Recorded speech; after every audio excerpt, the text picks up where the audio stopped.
Hello friends. तो हम आपका अपने चैनल एग्ज़ाम वाला ज्ञान में हार्दिक स्वागत करते हैं। देखिए, इस चैनल पे अब कंपटीशन से रिलेटेड जो भी सब्जेक्ट है, जैसे इतिहास, भूगोल, राजनीतिक शास्त्र, भौतिकी, रसायन शास्त्र और आपका जीव विज्ञान, उसके बाद में इकोनॉमिक्स, तो ये सभी सब्जेक्ट से रिलेटेड और जो भी इम्पोर्टेंट फैक्ट है, अगर कोई नोट्स है तो उसमें क्या क्या इम्पोर्टेंट है, क्योंकि एक बुक जो लिखा जाता है वो इस व्यू से लिखा जाता है कि कुछ छूटे नहीं, लेकिन आपको एक स्मार्ट स्टडी करना होता है। तो उसके अंतर्गत जो ये नोट्स है प्राचीन भारत का, तो इसमें हम देखेंगे जो जो भी इम्पोर्टेंट फैक्ट हैं उसी को हम इसमें पढ़ेंगे। ये जो नोट्स है वो एनसीईआरटी के बेस पे तैयार किया गया है, ठीक है। और कोई भी एग्ज़ाम है तो उसमें एग्ज़ाम में कोई भी हो, उसमें पूछने का मेन बेस माध्यम होता है वो एनसीईआरटी ही होता है, ठीक है। तो चलिए इस क्रम में हम यहाँ पे शुरू करते हैं। तो ये टॉपिक है आपका सिंधु घाटी सभ्यता। सिंधु घाटी सभ्यता का जो विस्तार है वो आपका 2350 से 1750 2350 से 1750 ईसा पूर्व के बीच में हुआ था। इसको हड़प्पा सभ्यता और नगरीय सभ्यता के नाम से भी जानते हैं, ठीक है।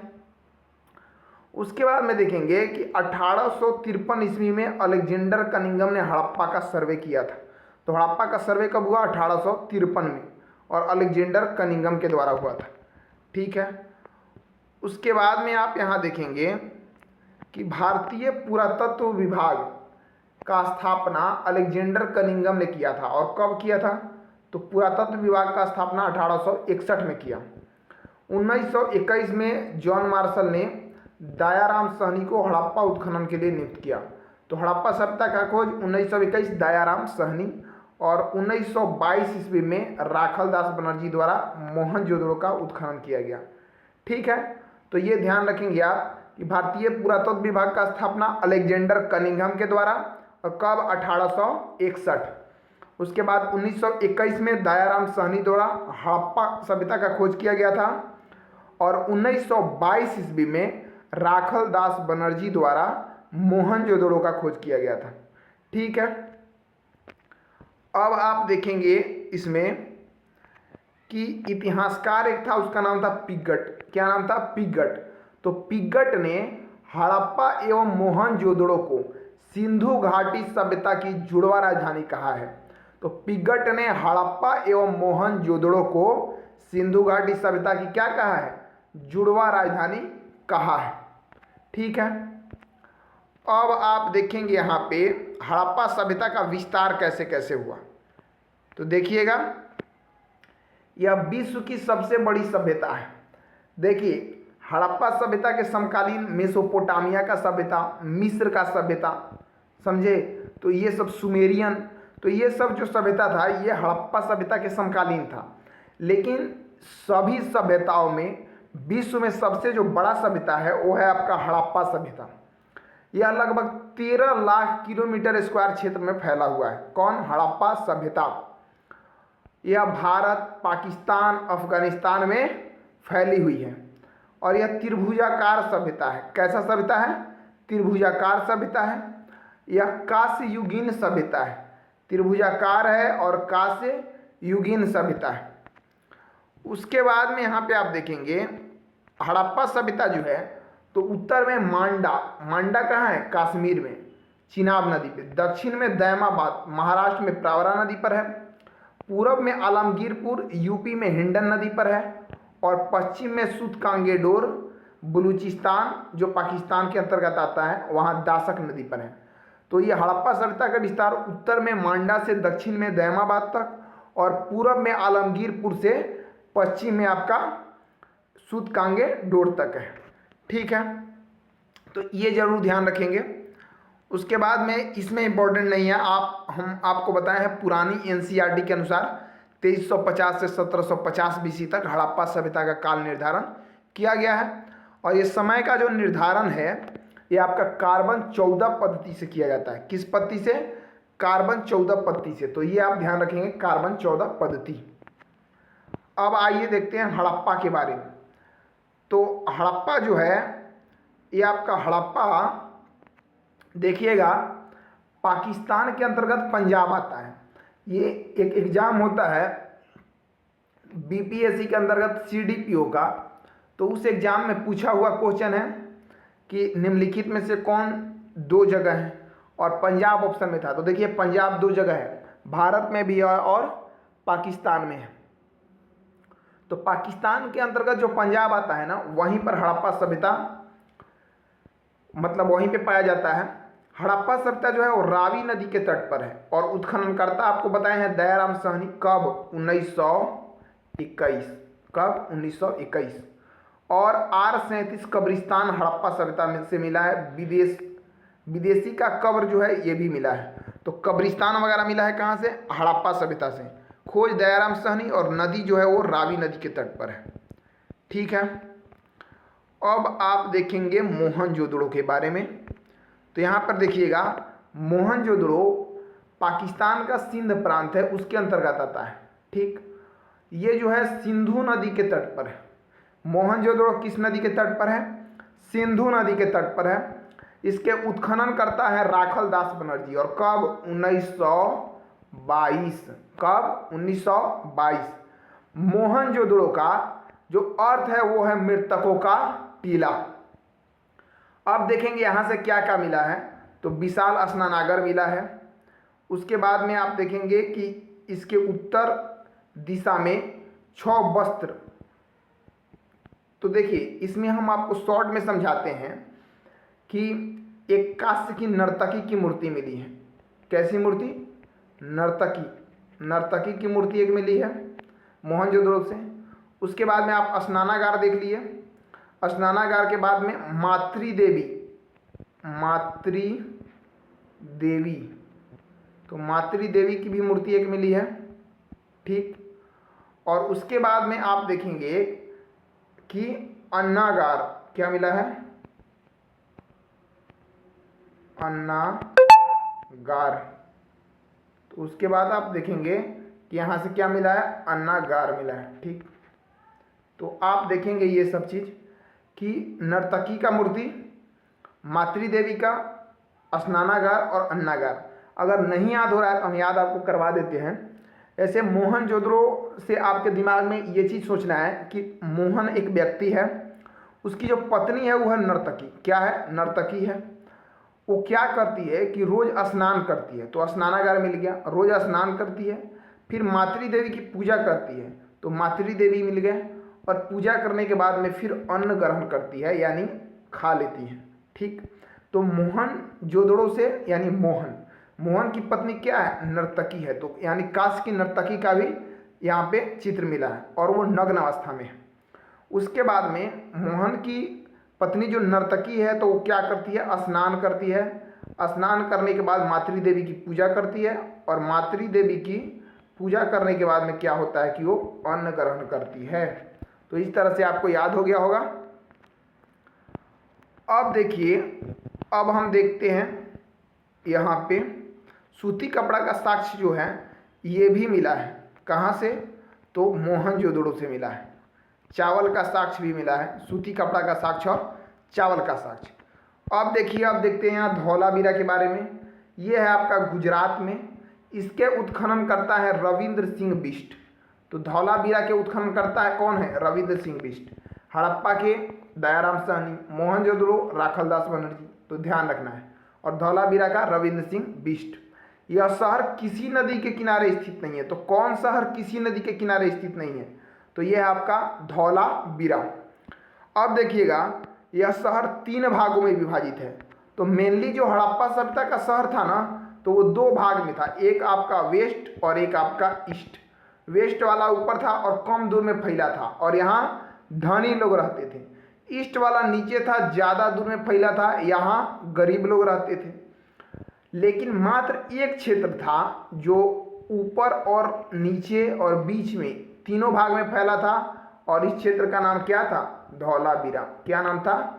धौलावीरा था। तो यही चीज़ आपको ध्यान रखना है कि यह पूरा पश्चिम और मध्य तीनों भाग में फैला हुआ था।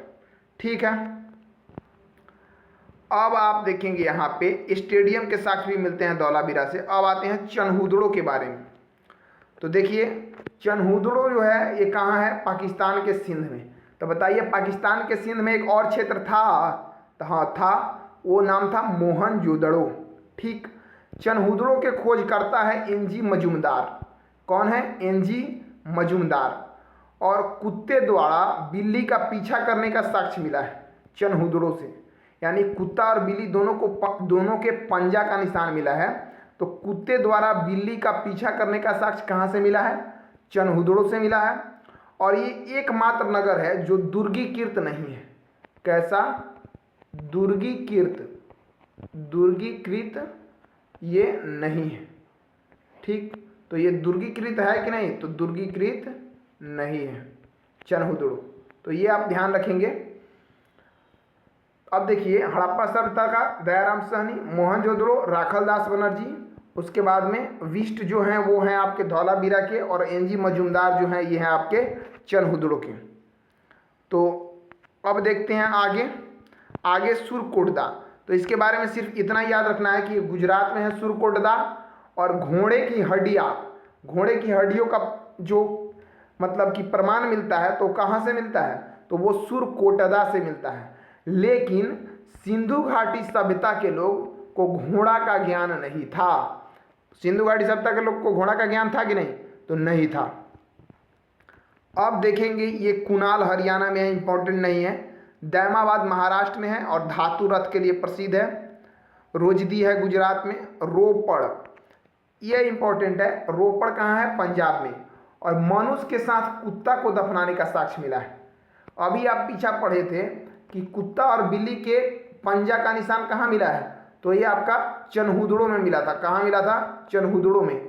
लेकिन कुत्ता को मनुष्य के साथ दफनाया गया है तो ये है रोपड़ में। और एक और चीज़ ध्यान रखेंगे कि मनुष्य के साथ बकरी को कहाँ दफनाया गया है, तो वो होगा उसका आंसर मेहरगढ़, जो नवपाषाण काल से संबंधित है। ठीक है, तो ये चीज़ एकदम ध्यान रखेंगे, क्वेश्चन यहाँ से बहुत बनता है। अब देखिए कालीबंगा। देखिए ये जो कालीबंगा है, तो कालीबंगा आपका राजस्थान राज्य में है। किस राज्य में है, राजस्थान में। ठीक, और एक खोपड़ी जिसमें 6 छेद किए गए हैं, अर्थात इन लोगों को शल्य चिकित्सा का ज्ञान था। तो कालीबंगा में लोगों को शल्य चिकित्सा का ज्ञान था कि नहीं, तो था। और ये चीज़ ध्यान रखना है कि जूता हुआ खेत, तो जूता हुआ खेत का प्रमाण भी कहाँ से मिलता है, कालीबंगा से मिलता है। ठीक है, अब देखिए ये मेंस के व्यू से है, लेकिन इसमें भी कुछ चीज़ आपको समझना है। जैसे आप देखिएगा कि विश्व का प्रथम नगरीय सभ्यता था, तो आपको पहले ही बता दिया कि सिंधु घाटी सभ्यता, हड़प्पा सभ्यता, नगरीय सभ्यता या कांस्य युगीन सभ्यता, इन सब नाम से जाना जाता है इसको। ठीक, ये 2 भाग में बटा था, आपको बताए हैं, पूर्वी भाग और पश्चिमी भाग। पश्चिमी भाग ऊंचे टीले पर था, अभी बताए हैं, और ऊंचे टीले पर था तो ये दुर्गीकृत होता था। और पूर्वी भाग जो है तो ये नीचे था, तो ये आवासीय भाग होता था। ठीक है, अब आप देखेंगे यहाँ पे, देखिए इसका संरचना जो था मेनली, तो देखिए क्या होता था, जो घर के दरवाजे थे मुख्य मार्ग की तरफ नहीं खुलते थे, दरवाजा घर का पीछे की तरफ खुलता था।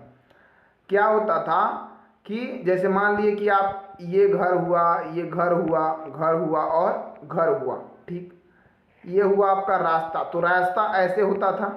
बाकी यानी कि रास्ता जो होता था ना, वो एक दूसरे को समकोण काटता था। कैसे काटता था, समकोण, यानी 90 डिग्री चारों तरफ 90 डिग्री।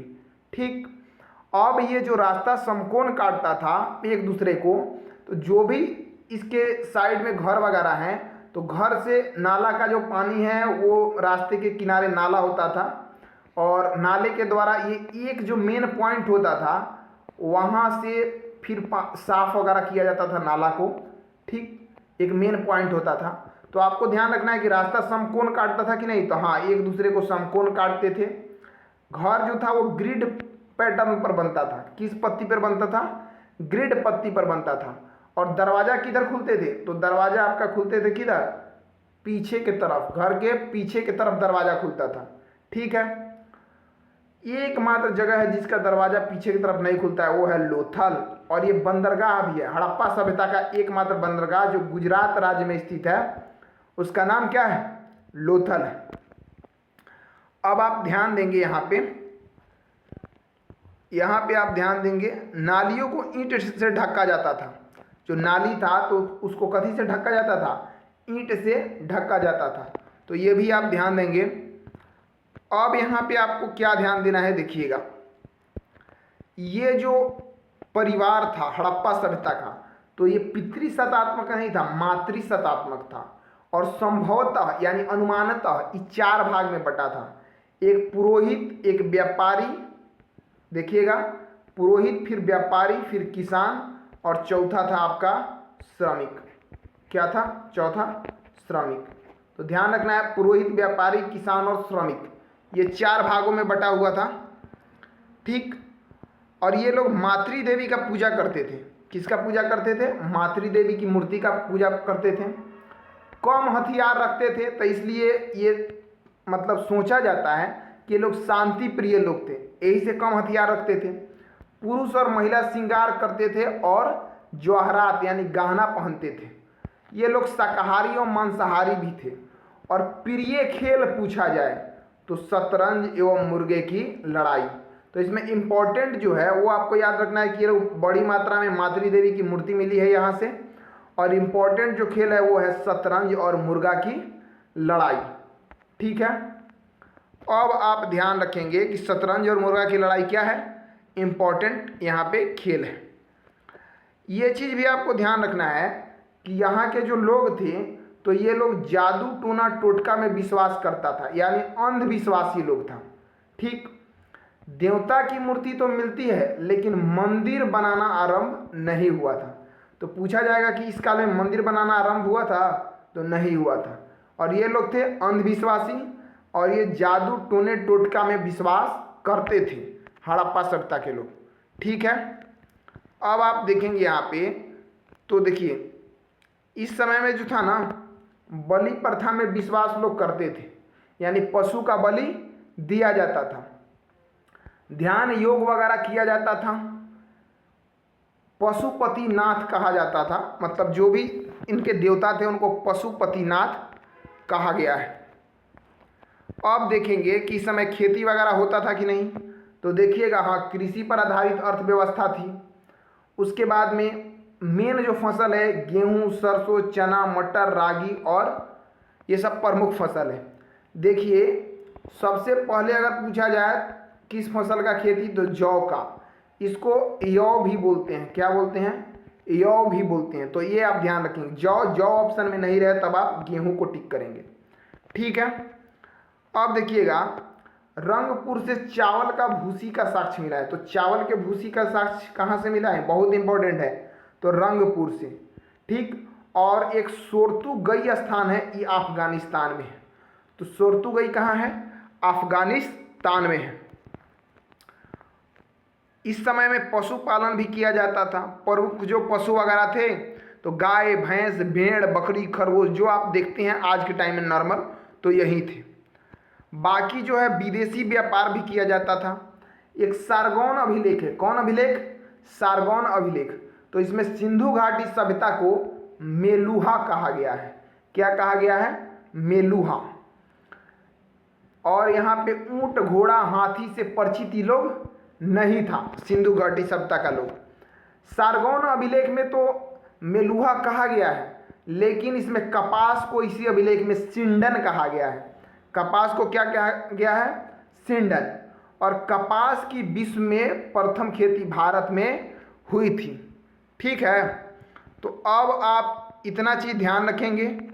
देखिए इस समय पैसा वगैरह का प्रचलन था कि नहीं? तो प्रचलन मुद्रा व्यवस्था का नहीं था। मेनली अगर सिक्का के रूप में अगर देखे भी तो मेनली 2 चीज़ का प्रयोग किया जाता था। सेल खड़ी, सॉरी क्या होगा? सेल खड़ी, सेल खड़ी। और एक था आपका तांबा। क्या था? तांबा। तो सेल खड़ी और तांबा का प्रयोग किया जाता था। ये लोग लोहा से परिचित नहीं थे। ठीक। सबसे पहले जो धातु का उपयोग किया गया था वो था तांबा।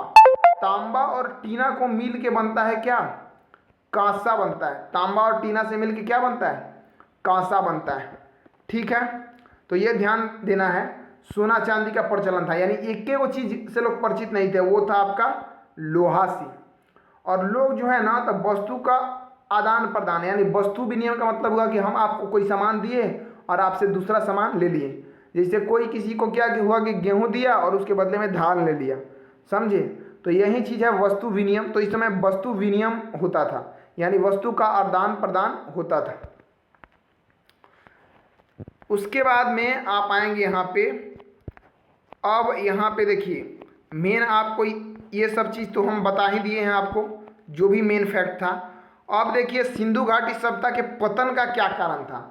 तो आर्यों का आगमन बताया जाता है कि आर्य लोग आए और इनको मार के पूरा खत्म कर दिए और सिंधु घाटी सभ्यता समाप्त हो गया। फिर एक कारण बताया जाता है बाढ़ का, कि इंद्र भगवान गुस्सा हो गए और बहुत बाढ़ किए, बहुत सारी बारिश करवाए, जिसके कारण बाढ़ लगा और पूरा सिंधु घाटी सभ्यता डूब गया। फिर ये कहा जाता है कि जलवायु परिवर्तन हुआ, जिसके कारण ऊंचा भाग तो ठीक था लेकिन नीचा भाग में बहुत सारा पानी जमा ही रह गया, इतना पानी हुआ था। और जिसके कारण क्या हुआ कि महामारी फैल गया, और महामारी फैलने के कारण क्या हुआ कि इस सभ्यता का पतन हो गया। तो ये सारा बहुत कारण मतलब बताया जाता है। लेकिन अगर बोले कि एग्जैक्ट कोई प्रमाण, तो एग्जैक्ट इस सभ्यता के पतन के बारे में कोई प्रमाण नहीं है। ठीक है, तो इतना चीज़ को आप ध्यान देंगे। और बाकी अब देखिए कुछ चीज़ हम लास्ट में आपको ऐसे शॉर्ट में रिवीजन करा देते हैं। पूछेंगे कि हड़प्पा सभ्यता का विस्तार कब से कब तक, तो 2350 से 1750 BC तक। इसको हड़प्पा सभ्यता, सिंधु घाटी सभ्यता और आपका नगरीय सभ्यता, कांस्ययुगीन सभ्यता, इस 4 नाम से जाना जाता है। हड़प्पा सभ्यता का खोज दयाराम साहनी कब? 1921 में। और मोहनजोदड़ो का खोज राखाल दास बनर्जी 1922 ईस्वी में। धौलावीरा का RS विस्ट। और एक और पूछेंगे तो आपको बताना है कि धौलावीरा का क्या होगा? RS विस्ट होगा। चनहुदड़ो का पूछेंगे तो NG मजूमदार। ठीक, तो ये सब ध्यान रखना है आपको। उसके बाद में हम पूछेंगे कि हड़प्पा सभ्यता का विस्तार कितने क्षेत्र में, तो 2 क्षेत्र में। एक पश्चिम यानी वेस्ट जो ऊंचाई पर था, दुर्गीकृत था, कम दूर में फैला था। और एक ईस्ट यानी पूर्वी क्षेत्र, तो ये नीचे था, ज़्यादा दूर में फैला हुआ था। ठीक है, और यहाँ पे गरीब लोग रहते थे, तो ये आवासीय था। एक जगह था जो तीनों क्षेत्र में फैला था, उसका नाम था क्या? धौलावीरा। क्या नाम था उसका? धौलावीरा था। उसके बाद में आप ध्यान देंगे कि एक नगर था जो दुर्गीकृत नहीं था। तो दुर्गीकृत कौन नहीं था? चनहुदड़ो। कौन दुर्गीकृत नहीं था? चनहुदड़ो। चनहुदड़ो जो था वो दुर्गीकृत नहीं था। उसके बाद हम पूछ देंगे आपसे रेंडमली कि बताइए कि जूता हुआ खेत का प्रमाण कहाँ से मिला है, तो बताना है आपको ये कालीबंगा से। हड़प्पा सभ्यता का सबसे बड़ा जो जगह था वो था राखीगढ़ी। और राखीगढ़ी आपका कहाँ पाया जाता है? तो ये आपका पाया जाता है हरियाणा, HR यानी हरियाणा में। ठीक है, उसके बाद में देखिए हड़प्पा सभ्यता का जो सबसे ज़्यादा जगह था वो किस राज्य में था, तो ये था आपका गुजरात में। जैसे में आपका धौलावीरा हो गया, रंगपुर हो गया, लोथल था, लोथल गुजरात में था। ठीक है, तो ये सब जो जगह है वो मैक्सिमम आपका सुरकोटदा हो गया, जहाँ से घोड़ा के हड्डी का प्रमाण मिला है, तो ये सब आपका गुजरात में था। उसके बाद में हम पूछेंगे कि बताइए कालीबंगा कहाँ था, तो राजस्थान में था, ध्यान रखना है। अच्छा, पाकिस्तान में कौन कौन सा जगह था, तो आपको देखिए पाकिस्तान में कौन सा जगह था, तो आपको हड़प्पा, H से लिख दिए। हड़प्पा के बाद में मोहनजोदड़ो, मोहनजोदड़ो के बाद में चनहुदड़ो। ठीक, उसके बाद में कोटदीजी था। उसके बाद में बलूचिस्तान था। ठीक, बलूचिस्तान था। तो हम बोल रहे हैं, आप समझ रहे होंगे, पूरा यहाँ पर लिख नहीं पा रहे हैं हम। तो इस चीज़ को आप ध्यान देंगे कि हड़प्पा, मोहनजोदड़ो, चनहुदड़ो, कोटदीजी और बलूचिस्तान, तो ये सब जो जगह है ये कहाँ था? आपका पाकिस्तान में। और सुरतेगोई एक जगह था, वो था आपका कहाँ? अफगानिस्तान में। तो ये सब जो चीज़ है आपको हड़प्पा सभ्यता के बारे में जानना है, जो आपको हम मतलब कि शॉर्ट में बता दिए हैं। देखिए हड़प्पा सभ्यता में मेनली 2 चीज़ का पूजा किया जाता था। अगर वृक्ष बोले तो पीपल के वृक्ष का। किस वृक्ष का? पीपल के वृक्ष का पूजा किया जाता था। और एक सिंह वाला गेंडा, और उसके बाद में आपका एक सींग वाला गेंडा का और कुबर वाला सांड का। ठीक, तो अगर हम बोले तो एक सींग वाला गेंडा का और कुबर वाला क्या, कुबर वाला सांड का, कुबर वाला सांड। तो ये पूजा किया जाता था पीपल, गेंडा एक सींग वाला और कुबर वाला सांड का। सबसे ज़्यादा इसमें मेन था वो एक सींग वाला गेंडा था। ठीक, और ज़्यादा मात्रा में था वो कुबर वाला सांड का। तो मेनली इतना जो जानकारी है ये सफिशियंट है किसी भी वनडे एग्जाम के लिए। तो इसको आप सुनेंगे, 2-3 बार रिवीजन करेंगे, फिर आपका ये सिंधु घाटी सभ्यता से जो भी डाउट होगा वो क्लियर हो जाएगा और फिर आप हर क्वेश्चन को सोल्व कर पाएंगे। ठीक है, तो आज का जो वीडियो है हम यहीं पे रहने देते हैं। अगर वीडियो अच्छा लगा हो तो आप लाइक शेयर वगैरह कीजिएगा, क्योंकि उससे थोड़ा मोटिवेशन मिलता है। तो चलिए ठीक है, अब फिर अगला जो वीडियो जो है सॉरी, तो वो आपका आएगा वैदिक काल से रिलेटेड, जिसमें हम बताएंगे कि वैदिक काल का कैसे विस्तार हुआ और उसके बारे में डिटेल से हम बात करेंगे। चलिए ठीक है, धन्यवाद।